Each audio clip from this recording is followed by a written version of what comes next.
نحمده ونستعينه ونستغفره ونعوذ بالله من شرور أنفسنا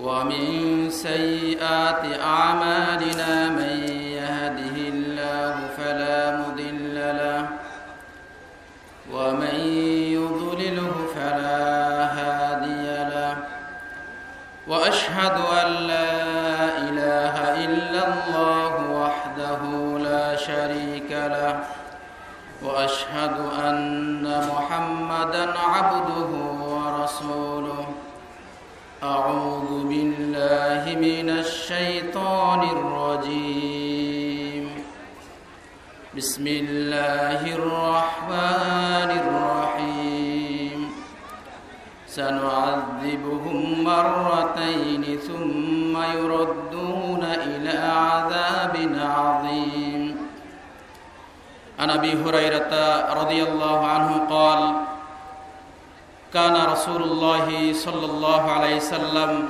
يدعو ويقول اللهم إني أعوذ بك من عذاب القبر ومن عذاب النار ومن فتنة المسيح الدجال ومن فتنة المحيا والممات رواه البخاري ইমাম বুখারী হাদিসটি 1377 নম্বর হাদিস নিয়েছেন।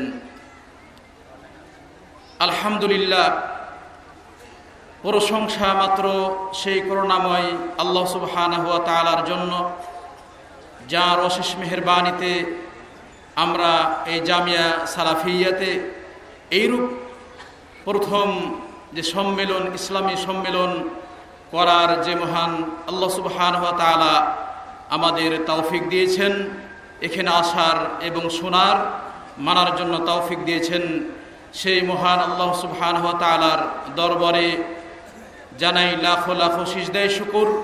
আলহামদুলিল্লাহ, দরুদ তাসলিম বর্ষিত হোক আখিরি পেগাম মানব জাতির মুক্তির দিশারি জনাবে মুহাম্মদ রাসূলুল্লাহ সাল্লাল্লাহু আলাইহি সাল্লাম। আল্লাহুম্মা সাল্লি আলা মুহাম্মাদিন ওয়া আলা আলি মুহাম্মাদ কামা সাল্লাইতা আলা ইব্রাহিম ওয়া আলা আলি ইব্রাহিম ইন্নাকা হামিদুম মাজিদ। আল্লাহুম্মা বারিক আলা মুহাম্মাদিন ওয়া আলা আলি মুহাম্মাদ কামা বারাকতা আলা ইব্রাহিম ওয়া আলা আলি ইব্রাহিম ইন্নাকা হামিদুম মাজিদ। রব্বি শরহ লি সাদরি ওয়া ইয়াসসির লি আমরি ওয়াহলুল উকদাতাম মিন লিসানি ইয়াফকাহু কওলি।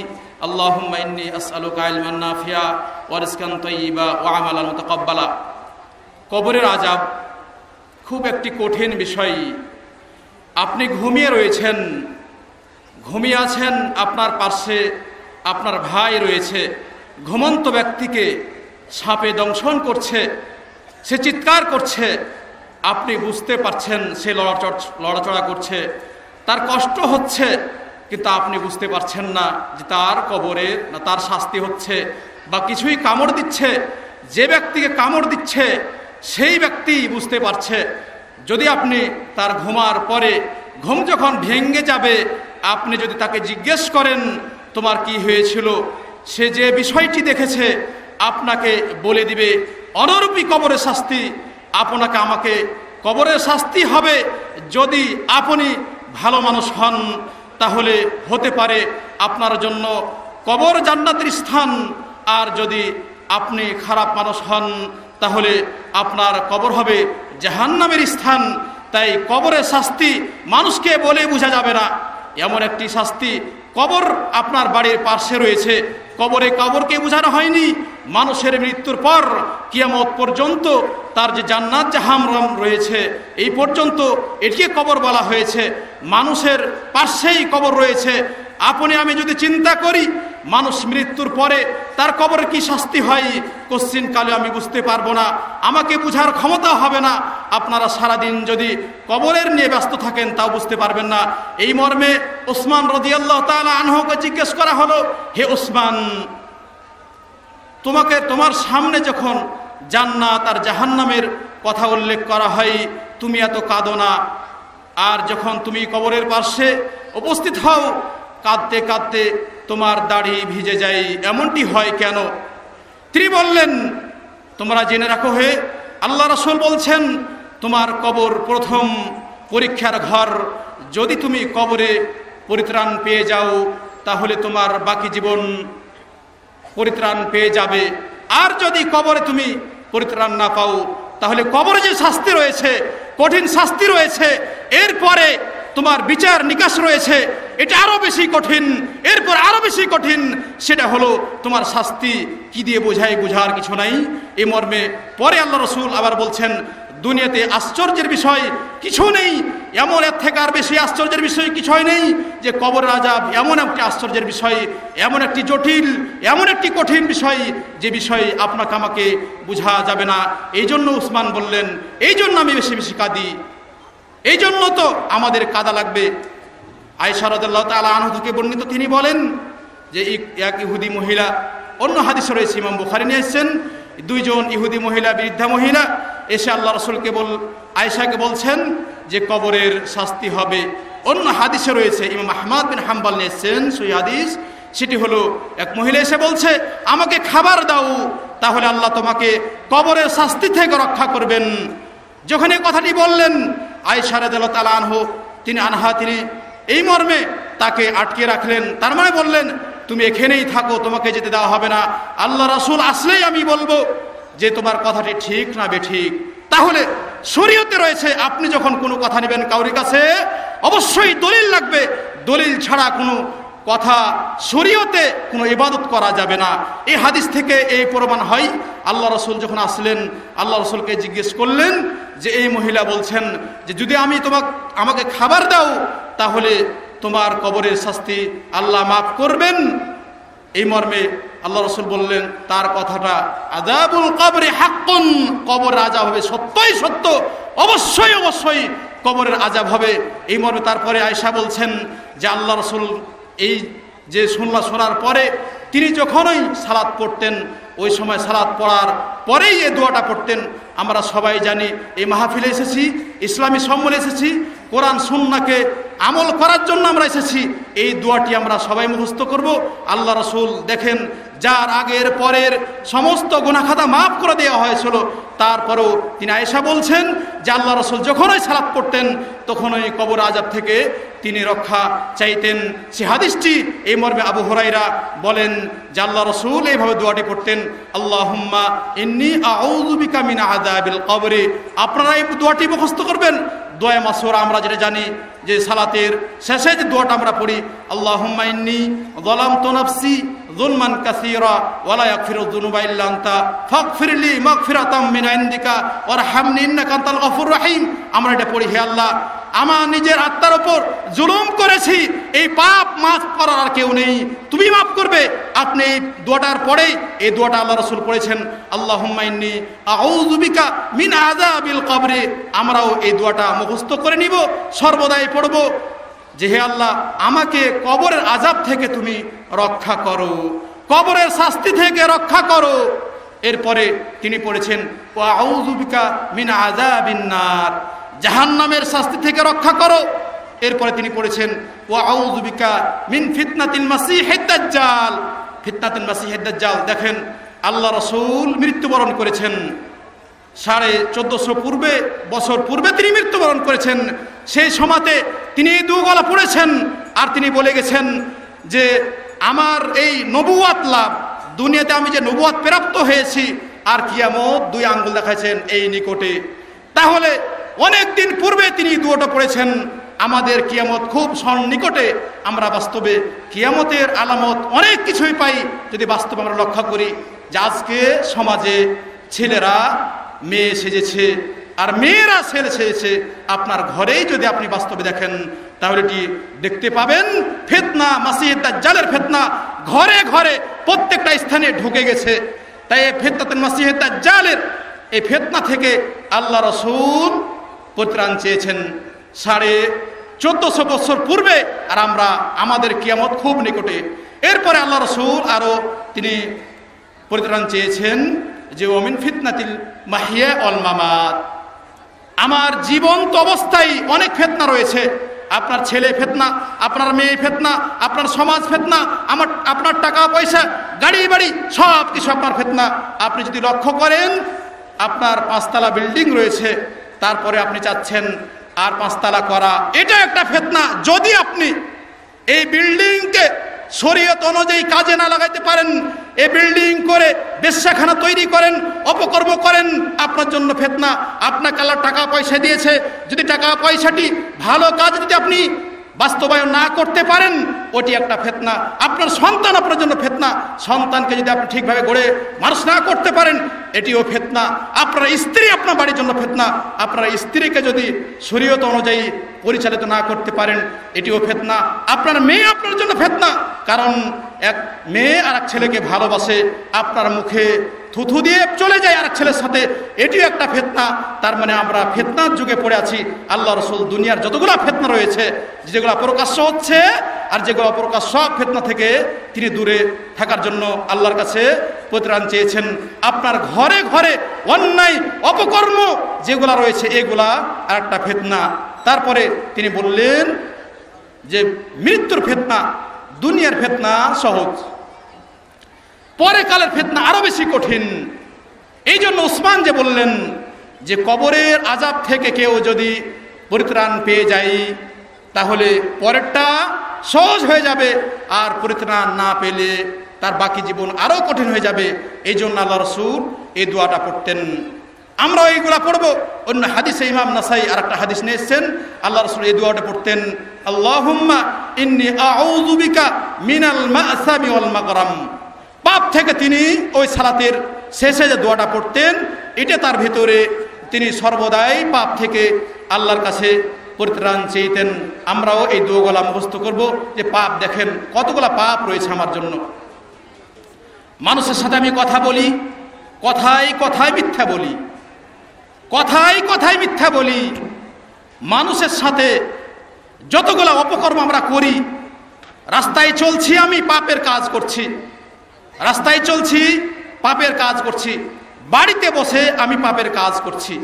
তাহলে যতগুলা পাপ রয়েছে, সকল পাপ থেকে আল্লাহ রাসূল আল্লাহর কাছে পরিত্রাণ চেয়েছেন। এরপরে ওয়াল মাগরাম, আমরা দেখা যায় যে ঋণের বিষয়টা আমাদের অনেক বেশি। সমাজে অনেক মানুষ রয়েছে মনে করে টাকা ধার নেই, ধোঁকা দেওয়ার চেষ্টা করে যে তাকে দিব না। দেখেন কিয়ামতের দিন আল্লাহ রাসূল ঋণের কারণে আপনি যদি মৃত্যুবরণ করেন, তাহলে ঋণের কারণে আল্লাহ রাসূল ওই ব্যক্তিটির জানাজা পড়েননি। ঋণ করে যদি রাখেন, তাহলে জানাজা আপনার পড়েননি আল্লাহ রাসূল।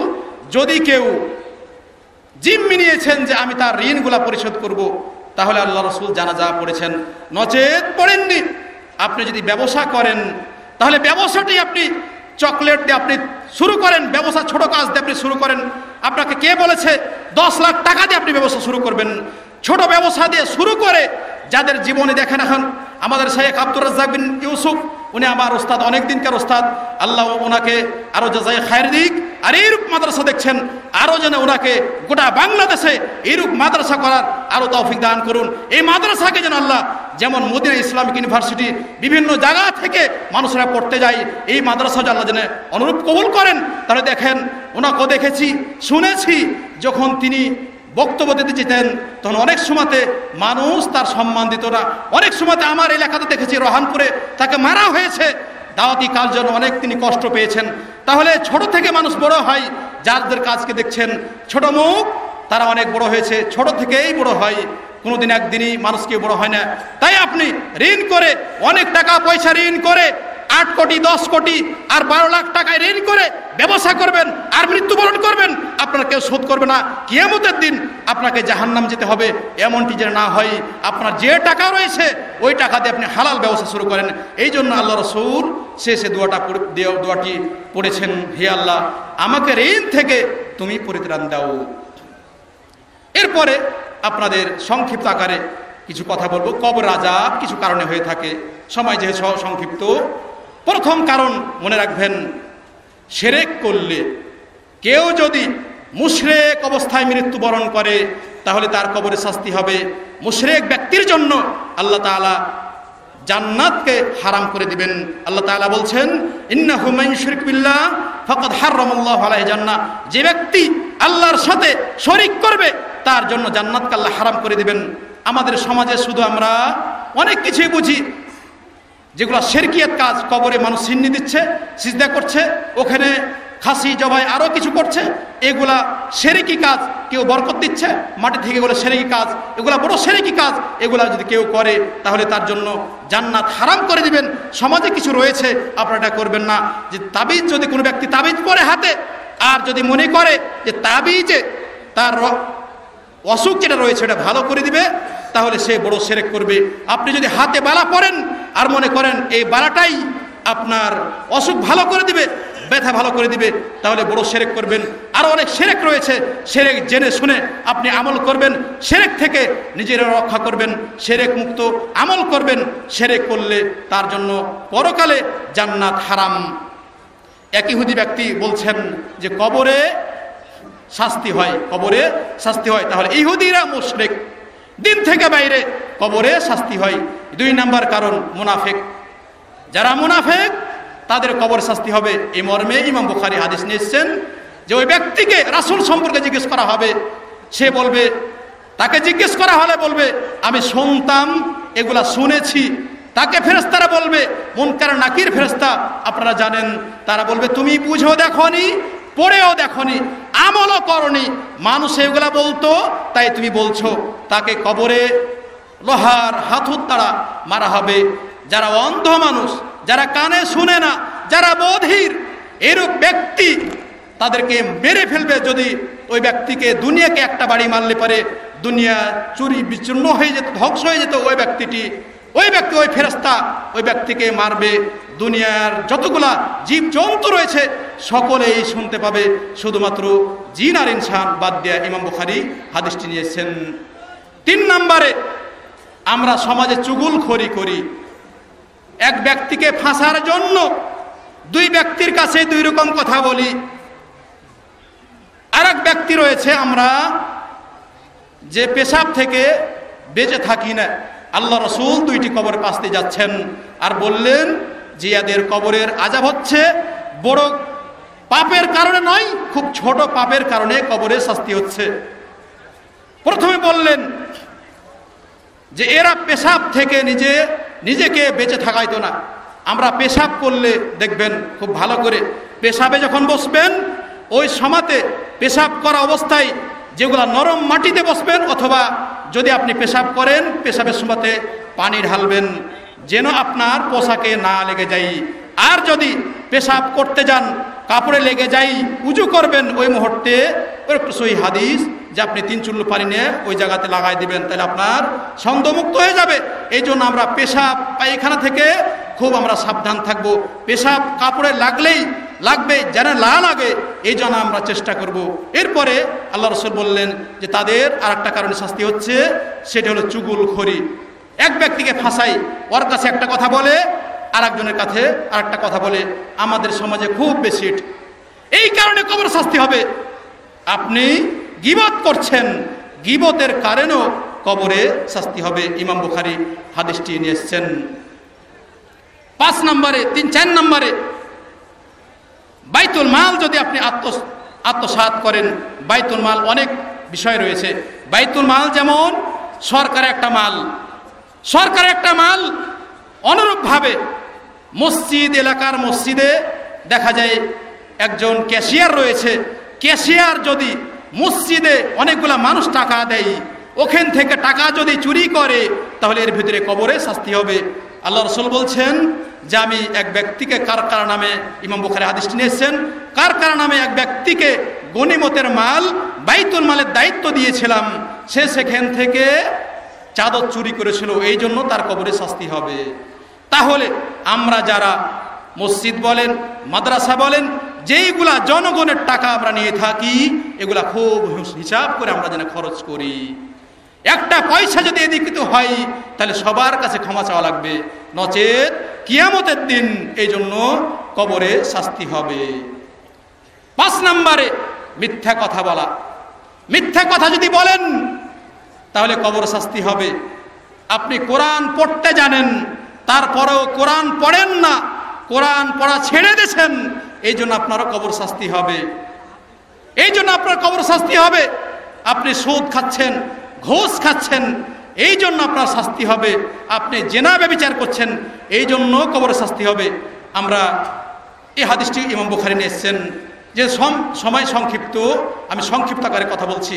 দেখেন আল্লাহ রাসূলের হাদিস, সহিহ হাদিস, ইমাম বুখারী মুসলিম নিয়েছেন। সেটি হলো আপনার চোখের জেনা রয়েছে, আপনার হাতের জেনা রয়েছে। আপনি রাস্তায় চলছেন, বেগানা মেয়েকে আপনি দেখছেন, ওই সময়তে আপনার চোখে যদি পড়ে যায়, নিচু দিকে আপনি চোখ নামিয়ে নেন, এই জন্য আপনাকে আল্লাহ কবরের শাস্তি থেকে রক্ষা করবেন। আর যদি দেখার পরেও তাকিয়ে আছেন, এইভাবে তাকিয়ে আছেন, কবরের শাস্তি নিশ্চিত হবে আপনার। তার মানে এখন রাস্তায় বের হলেই আপনার কবরের শাস্তির কারণ অনেক রয়েছে। এই জন্য বললাম যে আজকে আমাদের মা বোনেরা যারা রয়েছে, তারা আজকে ছেলে সেজেছে, আমরাই মেয়ে সেজেছি। আমাদের জামা দেখেন আল খাল্লা, দেখে আমাদের এগুলা সবগুলা ঘেরা ঘোরা থাকে। মেয়েদের যদি আপনি দেখেন, পিঠ উলঙ্গ, পিছন উলঙ্গ, সব উলঙ্গ। এটা আজকে আমরাই করেছি, মা বোনদের আমরাই করেছি এগুলা। আজকে মাঠে নামাছি আমরা মা বোনদেরকে। এই জন্য কবরে শাস্তি হবে। আপনি চোখের জেনা করছেন, চোখের জেনা করছেন, দেখছেন তো চোখের জেনা করছেন, এই জন্য আপনার কবরে শাস্তি হবে। আপনি জেনা করার জন্য মনে পরিকল্পনা করেছেন, অন্য জায়গাতে যাবেন, আপনার এই জন্য কবরে শাস্তি হবে। আপনার হাতে শাস্তি হবে, যদি কোনো বেগানা মহিলাকে আপনি ধরেন হাত দ্বারা, এটা আপনার জন্য শাস্তি হবে। 7 নম্বরে যে বিষয়টি, সেটি হলো যে টাকনুর নিচে প্যান্ট পরা। ইমাম বুখারী হাদিসটি নিয়ে এসেছেন যে এক ব্যক্তি টাকনুর নিচে প্যান্ট পরেছে অহংকার বশত, অহংকার করে আল্লাহ তাকে ধ্বংস করেছেন এবং বলছেন কিয়ামত পর্যন্ত তুমি নিচে ঢুকতে থাকবে। আজকে দেখেন আমাদের সমাজে খুব বেশি প্যান্ট পরি আমরা সমাজ। হে মুসলিম সমাজ, যুবকেরা, তোমরা আল্লাহকে ভয় করো, যে যেখানে রয়েছে আল্লাহকে ভয় করো। প্যান্টের নিচে, টাকনুর নিচে প্যান্ট এটা পরিধান করবে। মেয়েরা, মেয়েদের সর্বাঙ্গ সব কিছু তাদের পর্দা।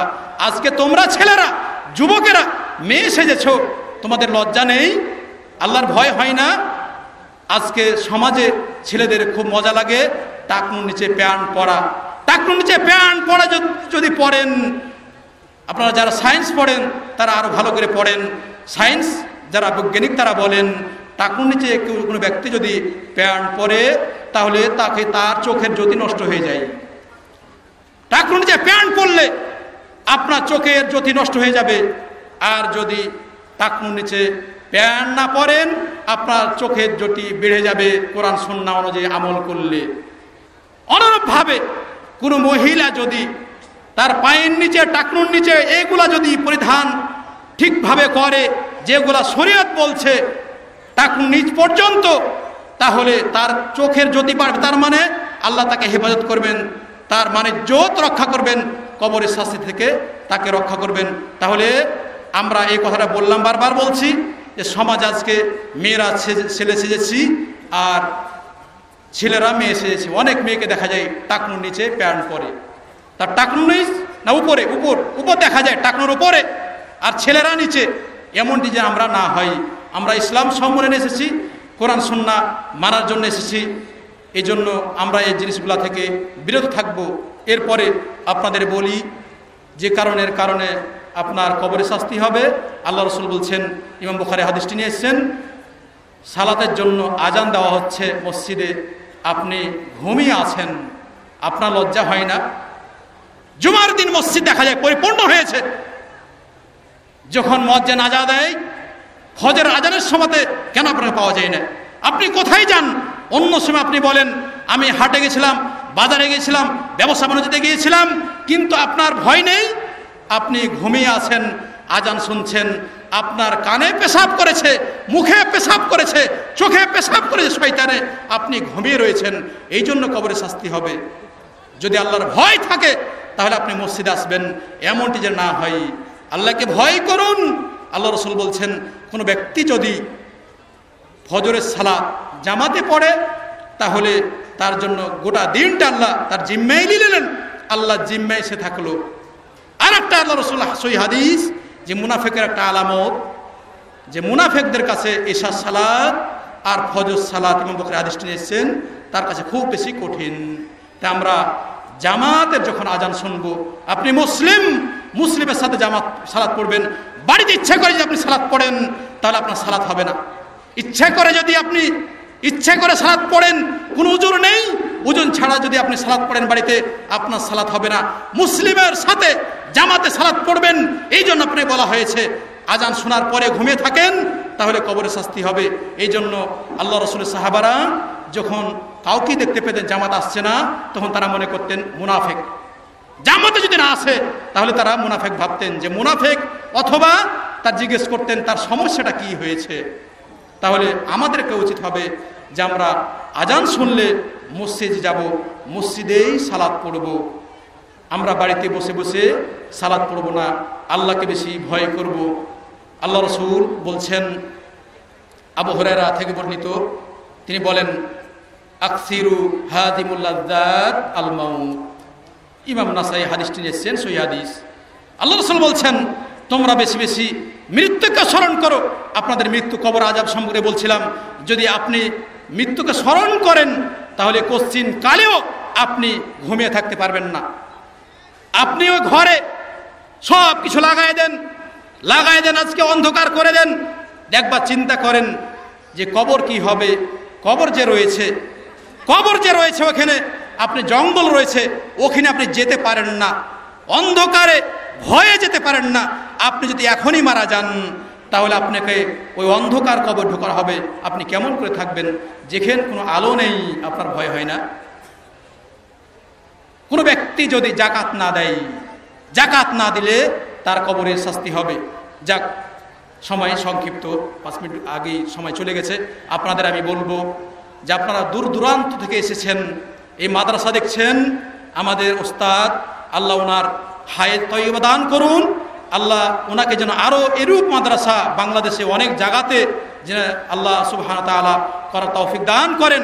আপনারা যে যেখান থেকে এসেছেন, আপনারা কোনো ব্যক্তি এমনি খালি হাতে যাবেন না, সাদকায়ে জারিয়ে জন্য আপনারা রেখে যাবেন। 1 টাকা হলো রেখে যাবেন মাদ্রাসাতে, যে টাকা দান করার জন্য বলা হয়েছে। আপনাদের আগে আমাদের শেখ আব্দুল আলিম বললেন, ওই যে কথা বলা হয়েছে, আপনারা দান করবেন, অথবা আপনার যার কাছে যা আছে আপনারা দিয়ে যাবেন। মানুষ মরে গেলে 3টি জিনিস যাবে, একটা হলো সাদকায়ে জারিয়া। আপনার 1 টাকার কারণে যদি মাদ্রাসা হয়, এটি সাদকায়ে জারিয়া হবে। আপনারা এসেছেন, সন্ততি দিবেন। সন্তান যদি আপনার নেক সন্তান হয়, তাহলে এই জন্য আপনাকে আল্লাহ কবরের শাস্তি থেকে রক্ষা করবেন। আপনি সন্তানকে তৈরি করেন, তাহলে কবরের শাস্তি থেকে আল্লাহ আপনাকে রক্ষা করবে। সৎ সন্তান তৈরি করেন, এমন এলেম যে এলেম দ্বারাতে মানুষের উপকার হয়। আমরা কোরআন শিক্ষার জন্য এরূপ প্রতিষ্ঠান করেছি। প্রতিষ্ঠানে আপনারা দান করবেন, প্রতিষ্ঠানের প্রতি সুনজর রাখবেন। আর এলাকাবাসী যারা রয়েছেন, যারা এই মাদ্রাসাতে টাকা পয়সা জমি দান করেছেন, যারা দুনিয়া থেকে চলে গেছে, যারা সহযোগিতা করেছেন, যারা এখন পর্যন্ত সহযোগিতা করছেন আমাদের প্যান্ডেলের জন্য, এই ইসলামী সম্মেলনের জন্য যারা সহযোগিতা করেছেন, এলাকাবাসী দূর দূরান্ত থেকে আপনারা এসে সহযোগিতা করেছেন, আল্লাহ সবাইকে যেন মাফ করে দেন। আর যারা মৃত্যুবরণ করেছেন, মুমিন মুমিনাত, মুসলিম মুসলিমাত, সবাইকে যেন আল্লাহ মাফ করে দেন। আমরা এই মাহফিল থেকে, ইসলামী সম্মেলন থেকে, আমরা কোরআন সুন্নাহ থেকে যা শুনবো সে অনুযায়ী আমল যেন আমরা করতে পারি। আপনারা যে যেখান থেকে এসেছেন, সন্তান দেওয়ার এখানে প্রতিষ্ঠান রয়েছে, ছেলে প্রতিষ্ঠান, মেয়ে প্রতিষ্ঠান।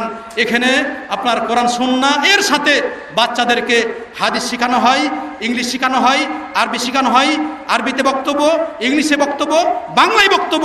এই লোকগুলাই যেন কোরআন সুন্নাহ অনুযায়ী মানুষকে দাওয়াত দিতে পারে। দেখেন আজকে ইসলামিক ইউনিভার্সিটি মদিনাতে এইখানে অনেকগুলা মাদানি এসছে, মাদানি অনেক এসছে। ওই যে মদিনা ইসলামিক ইউনিভার্সিটি থেকে যারা লেখাপড়া করেছেন, তারা বিভিন্ন বিশ্বের বিভিন্ন অঞ্চলে তারা পৌঁছে গেছে। তাদের মাধ্যমে বিশ্বে ইসলাম প্রচার হচ্ছে।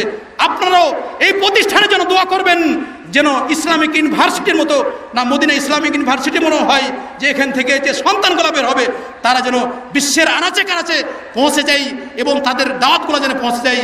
আল্লাহ সুবহানাহু ওয়া তাআলা আমাদের যেন সেও তৌফিক দান করেন। ওয়া আখিরু দাওয়ানা আলহামদুলিল্লাহি রাব্বিল আলামিন ওয়া সাল্লাল্লাহু আলা নবিয়িনা মুহাম্মাদিন ওয়া আলা আলিহি ওয়া সাহবিহি আজমাইন। আসসালামু আলাইকুম ওয়া রাহমাতুল্লাহি ওয়া বারাকাতুহু। সুবহানাকাল্লাহুম্মা ওয়া বিহামদিকা আশহাদু আল্লা ইলাহা ইল্লা আনতা আস্তাগফিরুকা ওয়া আতুবু ইলাইক।